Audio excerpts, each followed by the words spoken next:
d'être là. C'est un plaisir de partager ce moment avec vous un peu particulier pour un chercheur. Et en fait, moi, je vais vous parler d'une intelligence artificielle qui est un peu différente, que je pense que celle que vous imaginez. On avait parlé de singularité, mais au sens, parce qu'on s'intéresse dans mon équipe de recherche et dans ce type de recherche à l'intelligence pour l'apprentissage humain.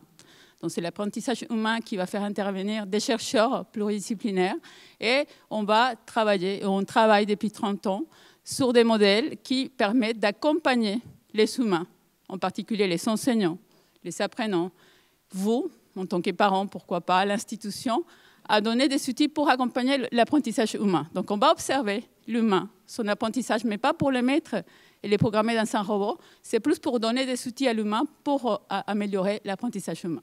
Ces chercheurs travaillent depuis 30 ans, ça ne date pas d'hier, sur ces domaines. Et on travaille sur des modèles, 3 types de modèles principalement. Les modèles de l'enseignement, qu'est-ce qu'on va enseigner, du domaine enseigné, les modèles de l'apprenant et les modèles pédagogiques. Bon, on va commencer par les modèles du domaine enseigné. C'est les connaissances qu'on a besoin pour enseigner. L'algèbre du 4e, et la géographie de l'Amérique du Sud, je ne sais pas si on enseigne l'Amérique du Sud au lycée, ou des domaines un petit peu plus compliqués dans lesquels j'ai travaillé, qui sont l'enseignement de la chirurgie orthopédique. Pourquoi c'est un peu plus compliqué? Parce que extraire les connaissances, comprendre les connaissances enseignées, c'est un petit peu plus difficile que l'enseignement de l'algèbre en 4e, où on sait relativement bien comment c'est décrit, comment on l'enseigne, on sait la transposition entre les savoirs savants et les savoirs enseignés.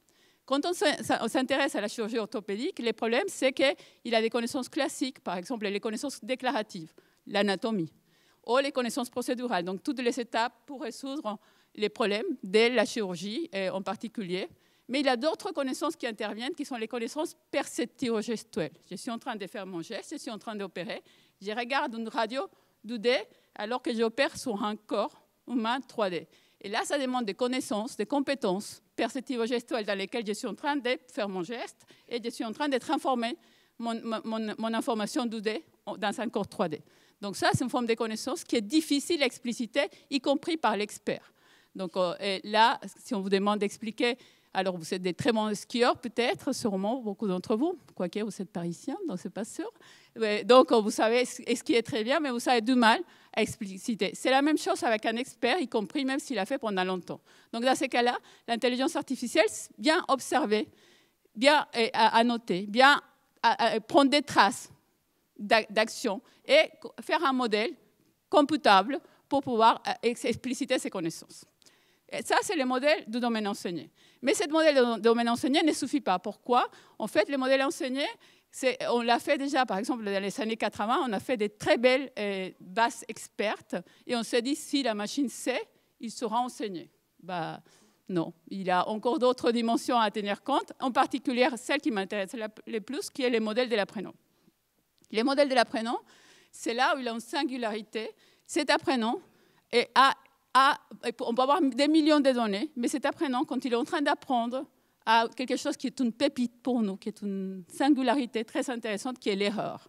L'erreur est une connaissance dans tous les sens. Si mon chirurgien orthopédique est en train de s'entraîner et il fait une erreur, il peut avoir plusieurs conditions, plusieurs éléments qui interviennent dans cette erreur. Soit motivation, on n'a pas envie d'être là, etc., donc on est distrait. Soit le stress, donc une erreur de nature plutôt émotionnelle, comme moi là tout à l'heure, ou soit ce qu'on appelle des connaissances utilisées hors domaine de validité. Ces connaissances, c'est celles qui m'intéressent le plus. Comment une connaissance qui fonctionnait dans plein de problèmes que j'ai résolus ne fonctionne plus ici. Par exemple, pour mon chirurgien qui est en train de s'entraîner et qui fait une erreur, ne vous inquiétez pas, c'est un simulateur qu'on a mis en place, hein, ce n'est pas sur l'humain qui s'entraîne dans ces cas-là. Il est en train de faire son geste, il fait une erreur, et nous, dans notre modèle, cherche à diagnostiquer.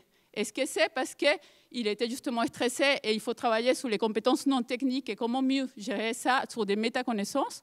Est-ce que c'est parce qu'il s'est entraîné avec beaucoup de cas où l'os était dur parce que c'est des adultes entre tel et tel âge et il se retrouve avec un cas d'un os qui est moins dur et donc les gestes vont être incorrects, même s'il a fait déjà une vingtaine de fois?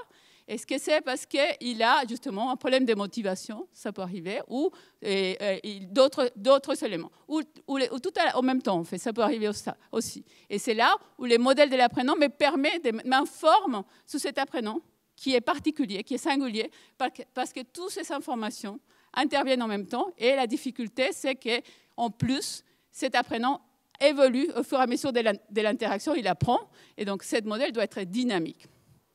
Imaginons maintenant qu'il y a un modèle prédictif, ça existe dans certains domaines.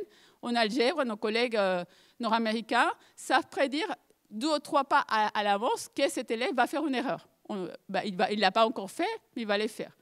Donc, nous aussi, on a réussi un tout petit peu dans ce même projet de chirurgie orthopédique à faire quelques prédictions. S'il n'a pas regardé la radio correctement à telle étape, il est probable qu'un peu plus tard, il fasse une erreur dans son geste.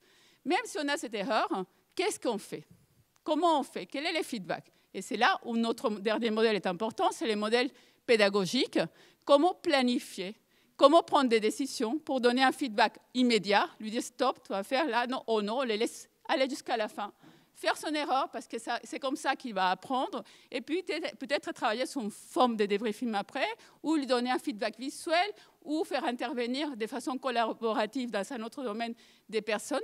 Comment outiller l'enseignant pour qu'il prenne la bonne décision? Comment outiller, comment recommander? C'est la mission du modèle pédagogique. Ces 3 modèles sont des recherches qu'on fait de façon très pluridisciplinaire depuis, comme je vous disais, depuis 30 ans, avec des équipes en psychologie, en sciences cognitives, en neurosciences plus récemment, en didactique des disciplines et avec des données d'apprenants, des données d'enseignants et avec nous, informaticiens, qui torturons tous ces gens-là pour essayer de faire des modèles calculables. Merci.